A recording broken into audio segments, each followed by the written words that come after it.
बंद होंगे धाम के कपाट।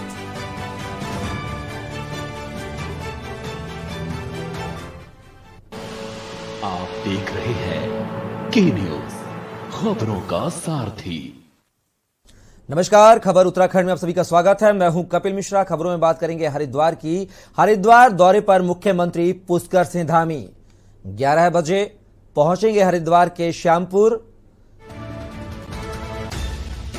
खबर हरिद्वार से, जहां पर हरिद्वार दौरे पर मुख्यमंत्री पुष्कर सिंह धामी आज रहेंगे। 11 बजे मुख्यमंत्री पहुंचेंगे हरिद्वार के श्यामपुर कांगड़ी में कॉलेज का करेंगे उद्घाटन।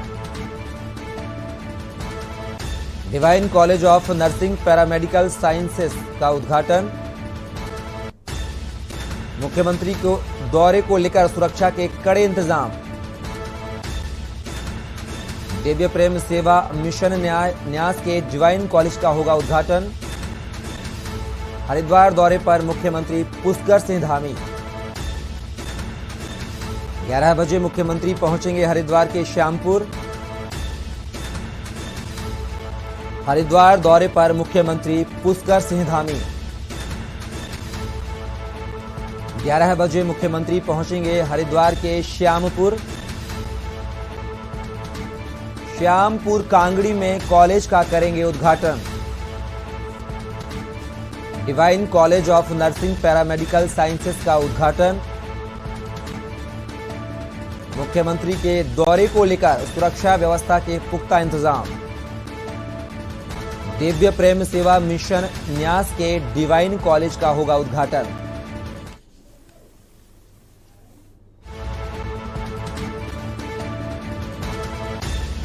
इस खबर पर हमारे साथ हरिद्वार से हमारे संवाददाता करण खुराना हमारे साथ जुड़ गए हैं। करण, आज मुख्यमंत्री पुष्कर सिंह धामी का हरिद्वार दौरा है, जहां पर वह डिवाइन कॉलेज का आज उद्घाटन भी करेंगे। क्या कुछ खबर को लेकर अपडेट? देखिए, बताना चाहूंगा कि आज उत्तराखंड के मुख्यमंत्री पुष्कर सिंह धामी हरिद्वार पहुंच रहे हैं, जहां पे दिव्य प्रेम सेवा मिशन जो कि एक संस्था है, उनके द्वारा एक पैरामेडिकल साइंस को लेकर एक नर्सिंग कॉलेज का जो है कि मतलब एक कॉलेज तैयार किया गया था, उसी को उद्घाटन को लेकर आज मुख्यमंत्री पुष्कर सिंह धामी हरिद्वार के दौरे पर हैं। श्यामपुर क्षेत्र में ये कॉलेज स्थित है और इसके साथ ही वहाँ पे और भी कई बड़ी हस्तियां शिरकत कर रही हैं। आचार्य बालकृष्ण, बाबा रामदेव और संघ के कई नेता, कई संचालक, साथ में उच्च शिक्षा मंत्री डॉक्टर धन सिंह रावत और आदि सभी तरह के जो है कि बड़े लोग वहां शिरकत करेंगे और इसे एक बड़ी योजना का उद्घाटन करेंगे। इधर ही आने करण, सुरक्षा व्यवस्था के पुख्ता इंतजामों की बात भी कही जा रही है। क्या कुछ इंतजाम वहां पर किए गए हैं सुरक्षा व्यवस्था के? जी बिल्कुल। देखिए, सरकारी अमला और जो प्रशासनिक अमला है वहां पहुंच चुका है। सभी तरह की जो पुख्ता इंतजाम है सुरक्षा के, वो तैयार किए जा चुके हैं। अब से कुछ ही देर में मुख्यमंत्री हरिद्वार पहुंच जाएंगे। इसके बाद श्यामपुर पहुंच के वो इस मेडिकल कॉलेज का उद्घाटन करेंगे, पैरामेडिकल कॉलेज का। चलिए करण, तमाम जानकारी को साझा करने के लिए बहुत बहुत शुक्रिया आपका। तो आपको बता दें, आज हरिद्वार पहुंचेंगे मुख्यमंत्री पुष्कर सिंह धामी, जहां पर वह डिवाइन कॉलेज ऑफ नर्सिंग का करेंगे उद्घाटन।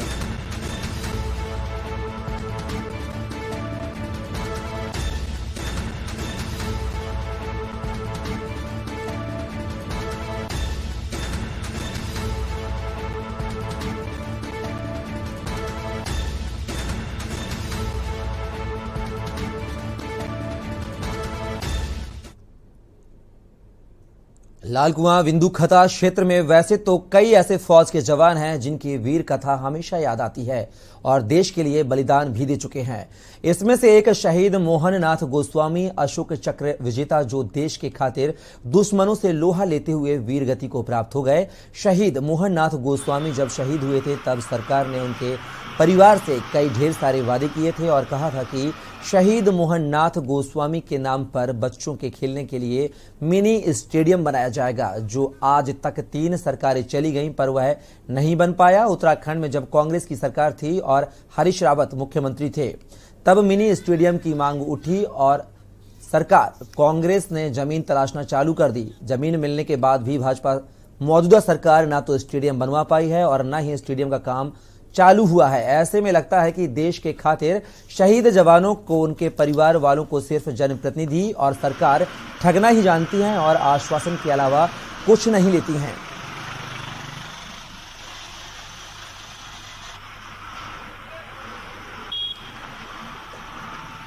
उत्तम है। जब कांग्रेस सरकार थी, माननीय हरीश रावत मुख्यमंत्री थे, उन्होंने 5 एकड़ जमीन सहित गोस्वामी को स्टेडियम बनाने के लिए घोषणा की, लेकिन भाजपा सरकार ने इन्होंने 5 एकड़ बजाय 2 एकड़ जमीन रखी है, वो भी स्टेडियम बना नहीं पा रहे। जो इस क्षेत्र के युवा खिलाड़ी हैं और लोग हैं जो असमंजस की स्थिति में है कि क्या करूं, कहाँ खेलने जाओ। इस क्षेत्र में कोई ऐसा पार्क नहीं है, कोई ऐसा स्टेडियम नहीं है जहाँ यहाँ के युवा अपनी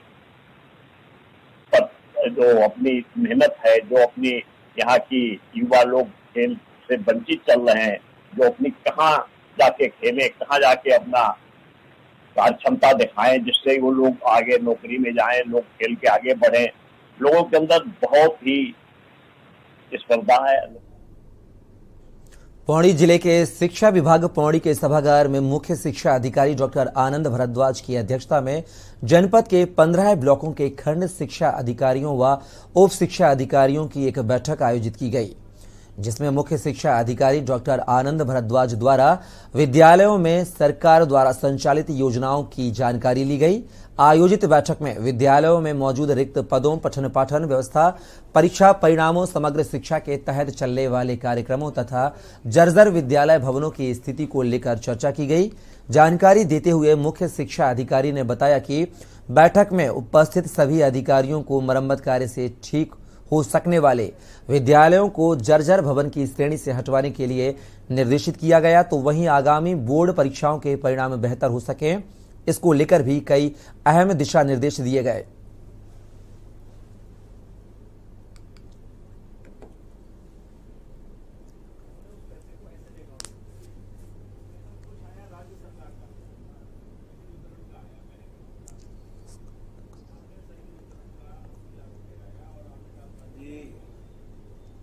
पौड़ी जनपद 15 ब्लॉक का एक बड़ा जनपद है।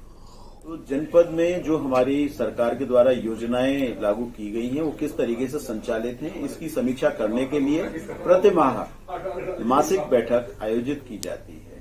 तो हमारे सभी खंड शिक्षाधिकारी और उप शिक्षाधिकारियों की एक मासिक बैठक हमने यहाँ पर ली थी। इसमें हमने समीक्षा की कि विद्यालयों में कोई पद रिक्त तो नहीं है, पठन पाठन कैसा चल रहा है, छमाही परीक्षा का रिजल्ट कैसा रहा है, समग्र शिक्षा अभियान के अंतर्गत चलाए जाने वाले जो कार्यक्रम है वो ठीक से चल रहे हैं कि नहीं चल रहे हैं, और विशिष्ट रूप से जो जर्जर भवनों की सूचना हमने पहले ली थी, चंपावत की घटना के बाद बहुत सारे भवनों को जर्जर घोषित करते हुए ब्लॉक शिक्षा अधिकारियों ने हमें सूचना दी थी, उसमें बहुत ज्यादा संख्या आ रही थी। लेकिन हमने जब निरीक्षण की मरम्मत के बाद ही भवन ठीक हो सकते हैं, कुछ ऐसे भवन नहीं। खबर लक्सर से है, जहां मेन बाजार में एक घड़ी की दुकान में आग लगने से अफरा तफरी मच गई। आग ने देखते ही देखते विकराल रूप ले लिया। सूचना मिलते ही फायर ब्रिगेड की टीम घटनास्थल पर पहुंची और आग बुझाने के प्रयास में जुट गई, लेकिन जब तक दुकान में रखा लाखों का सामान जलकर खाक हो चुका था। आग लगने का कारण फिलहाल शॉर्ट सर्किट बताया जा रहा है।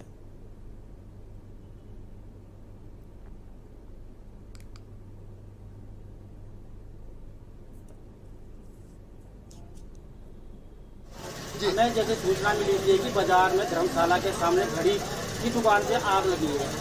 त्वरित कार्रवाई करते ही हमने आग को पूर्ण रूप से बुझा दिया गया है। कोई जनहानि नहीं हुई है। नुकसान कितने का होगा सर? नुकसान लगभग हम उसे अपने जो रिपोर्ट होती है हमारी उसमें दर्शाया जाएगा। अब ये मालिक से, दुकान मालिक से मिलकर ही इस चीज़ का पता लग पाएगा।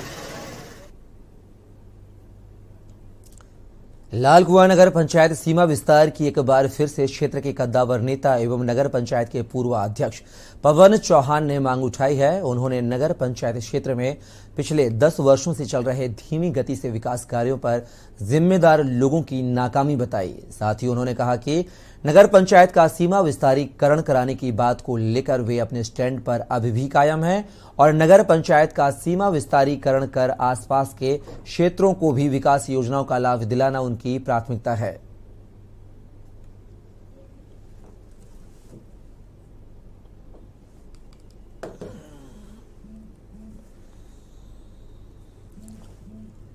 सरकार में शासन आदेश करवा दिए थे मैंने, ट्रांसपोर्ट नगर के लिए, बस अड्डे के लिए, ईदगाह के लिए, आपका ग्रीन पार्क के लिए और अन्य कई चीज़ों के लिए हमने 6 शासन आदेश हम जारी करवा दिए थे। नीना ग्रेवाल उन दिनों डीएफओ हुआ करती थी, उनसे पहले आजकल ये अपने कंजर्वेटर हो गए हैं, क्या नाम है, इन सब ने बहुत मेहनत की थी और इन्होंने कहा भी था चौहान साहब ये बनने जा रहा है आपके कार्यकाल के बाद, ऐसा ना हो ये छूट जाए, बहुत मेहनत करो आप। हमने बहुत मेहनत की, श्रीमती अरुणा चौहान ने भी की, लेकिन उस चूंकि फॉरेस्ट लैंड है इसलिए समय लगता है और उसके बाद तो ठंडे बस्ते में ही पड़ गया, नहीं तो लोगों को सब सुविधाएं मिलने जा रही थी। अब ये सब के लिए पुनः लड़ाई लड़ने की बहुत जरूरत है।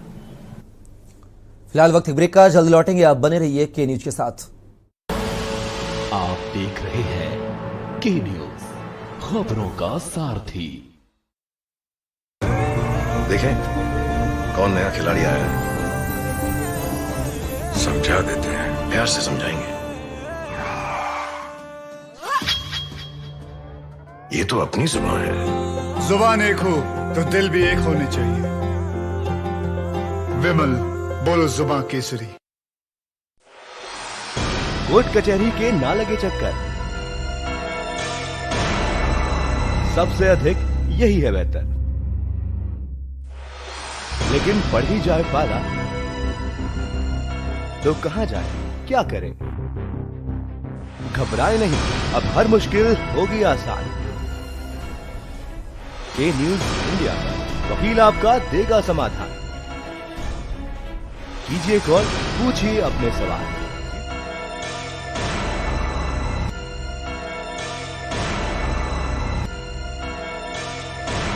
वकील आपका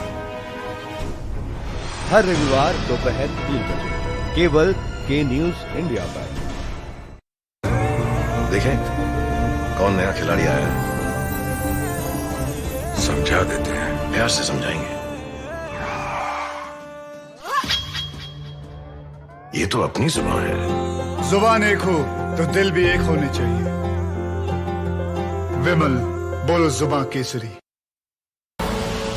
आप देख रहे हैं के न्यूज, खबरों का सारथी। ब्रेक के बाद पुनः आपका स्वागत है। उत्तराखंड सरकार गन्ना किसानों की परेशानियों को दूर करने के लिए लगातार कार्य कर रही है। सरकार द्वारा गन्ना मूल्य में भी बढ़ोतरी की गई है, साथ ही मिलों पर बकाया राशि का भुगतान भी जल्द से जल्द किसानों को पूरा मिल सके, इसकी रूपरेखा भी तैयार की गई है। तो वहीं राज्य में कई चीनी मिलों का शुभारंभ भी राज्य सरकार जल्द करने जा रही है। कैबिनेट मंत्री सौरभ बहुगुणा का कहना है कि राज्य में कई जिलों में चीनी मिलों का उद्घाटन किया जा रहा है। हरिद्वार जिले में कई प्राइवेट मिलों ने अपना कार्य करना शुरू कर दिया है। गन्ने की व्यवस्था को सुचारू रूप से चलाया जा रहा है।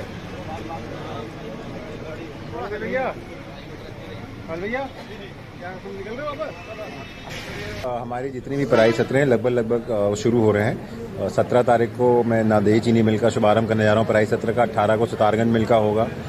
21 तारीख को किच्छा मिल का करेंगे, किच्छा और बाजपुर, और 20 तारीख को डोईवाला का है। उसके साथ साथ जो हमारी प्राइवेट मिलें हैं हरिद्वार की, उन्होंने भी अपना पराई सत्र शुरू कर दिया है। गन्ने की व्यवस्था को जो है सुचारू रूप से चलाना है ताकि हमारे किसान भाइयों को सहूलियत हो सके। हमारे जो रेट की आपने बात करी उस पर मेरी माननीय मुख्यमंत्री जी से भी चर्चा होगी। सरकार जो भी कैबिनेट में रेट तय करेगी उसको हम डिस्क्लोज करेंगे और ये सत्र अच्छा चले। सारी कंपनियों को यही निर्देश दिए गए हैं, जितनी भी चीनी मिल कंपनियां हैं, कि अच्छे से सत्र चलाना है, ब्रेकडाउन कम होने चाहिए। किसानों के जो सुविधाएं मिलती हैं, इस बार आप जाके देखिएगा जितनी भी सरकारी मिलें हैं सब में किसानों को सुविधा देने के लिए हमने टीन शेड लगाया है। गौचर में 70वां राजकीय औद्योगिक विकास एवं सांस्कृतिक मेले का शानदार आगाज हो गया। प्रदेश के मुख्यमंत्री पुष्कर सिंह धामी ने गौचर मेले का विधिवत उद्घाटन किया। मेले के उद्घाटन समारोह में मुख्यमंत्री के पहुंचने पर उनका बैंड की मधुर धुन के साथ फूलमालाओं से भव्य स्वागत किया गया।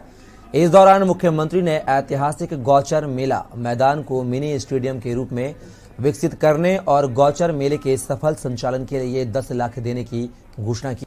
गौचर मेले में विशाल जनसभा को संबोधित करते हुए मुख्यमंत्री ने कहा कि गौचर मेला संस्कृति, बाजार तथा उद्योग तीनों के समन्वय के कारण एक प्रसिद्ध राजकीय मेला है और साल दर साल यह मेला अपनी ऊंचाइयों को छू रहा है। उन्होंने मेले को भव्य एवं आकर्षक स्वरूप देने के लिए जिला प्रशासन की सराहना की। मुख्यमंत्री ने कहा कि यह विशिष्ट और ऐतिहासिक मेला हमारे राज्य के प्रमुख मेलों में से एक है और इसमें सरकार के अधिकांश विभाग भाग लेते हैं। इस अवसर पर भाजपा प्रदेश अध्यक्ष महेंद्र भट्ट, मंत्री जनपद के प्रभारी मंत्री डॉक्टर धन सिंह रावत, कर्णप्रयाग विधायक अनिल नौटियाल, थराली विधायक भूपाल राम टमटा, रुद्रप्रयाग विधायक भरत चौधरी, केदारनाथ विधायक शैला रानी रावत, पूर्व विधायक मुन्नी देवी शाह, कर्णप्रयाग ब्लॉक प्रमुख चंद्रेश्वरी देवी, गौचर नगर पालिका अध्यक्ष अंजू विष्ट, कमिश्नर गढ़वाल मेला संरक्षक सुशील कुमार, जिला अधिकारी मेला अध्यक्ष हिमांशु खुराना, पुलिस अधीक्षक प्रेमचंद डोभाल, मुख्य विकास अधिकारी ललित नारायण मिश्र, मेला अधिकारी संतोष कुमार पांडे आदि सहित बड़ी संख्या में लोग मौजूद थे।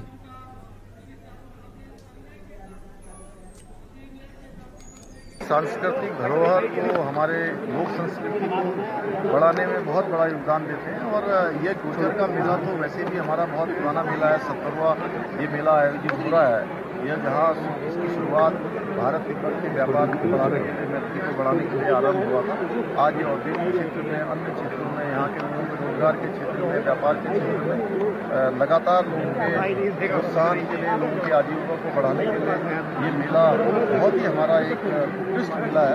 तो ऐसे मेले आगे बढ़ें, उसके लिए हमारी सरकार प्रतिबद्ध है, संकल्पबद्ध है। और हम लोगों ने अभी जहाँ इस मेले के पूरे परिसर को इसको स्टेडियम के रूप में बनाने की मैंने आज घोषणा की। 70वां वर्ष है ये मेले को संपादित होने जा रहा है। और औद्योगिक और सांस्कृतिक विकास मेला हमारा गौचर में आहूत हो रहा है। निश्चित रूप से सभी का प्रयास इसमें है। और मैं समझता हूँ कि 1943 से लगातार कुछ वर्षों को अगर हम छोड़ दें तो निरंतर ये प्रगति की ओर बढ़ रहा है। प्रशासन इस मेले को आयोजित करता है और सभी का सहयोग उसमें जनप्रतिनिधियों के लेकर के स्थानीय जनता का रहता है। तो निश्चित रूप से मैं समझता हूँ कि ऐतिहासिक मेला हमारा गौचर के ऐतिहासिक मैदान में हो रहा है। फिलहाल वक्त ब्रेक का, जल्द लौटेंगे। आप बने रहिए के न्यूज के साथ। आप देख रहे हैं के न्यूज, खबरों का सारथी। देखें कौन नया खिलाड़ी आया है, समझा देते हैं, प्यार से समझाएंगे। ये तो अपनी जुबान है। जुबान एक हो तो दिल भी एक होने चाहिए। विमल, बोलो जुबान केसरी। आप देख रहे हैं के न्यूज, खबरों का सारथी। और ब्रेक के बाद पुनः आपका स्वागत है और सीधे चलेंगे लखनऊ। मुख्यमंत्री योगी आदित्यनाथ क्या कुछ कह रहे हैं, सुनते हैं। एक लाभार्थी को लाभान्वित करने का एक माध्यम नहीं,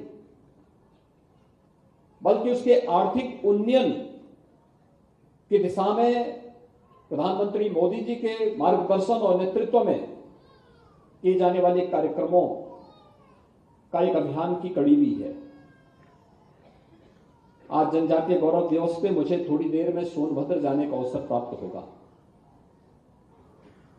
मुझे याद है जब मैं 2018 में सोनभद्र जनपद में गया था, तो सोनभद्र जनपद में मुझे प्रधानमंत्री आवास योजना को देखने के लिए मैं गया था।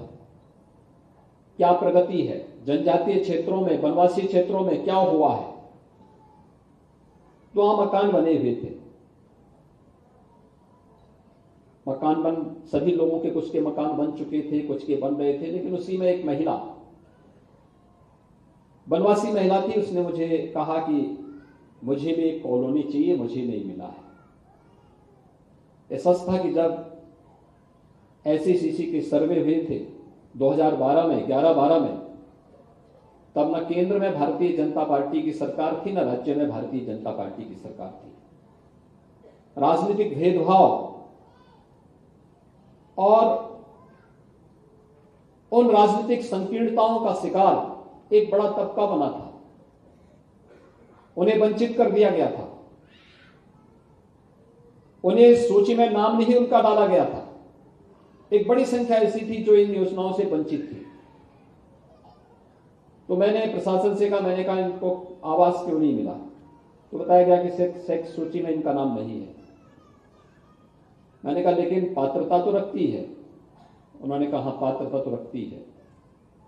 तो मैं यही आया, कैबिनेट की बैठक किया और मैंने कहा जितने भी ऐसे वंचित हैं, जिन लोगों को अब तक इन योजनाओं का लाभ नहीं मिला है, उनके लिए हम वो एक नई आवास योजना चालू करेंगे और मुख्यमंत्री आवास योजना राज्य सरकार के स्तर पर प्रारंभ होगी।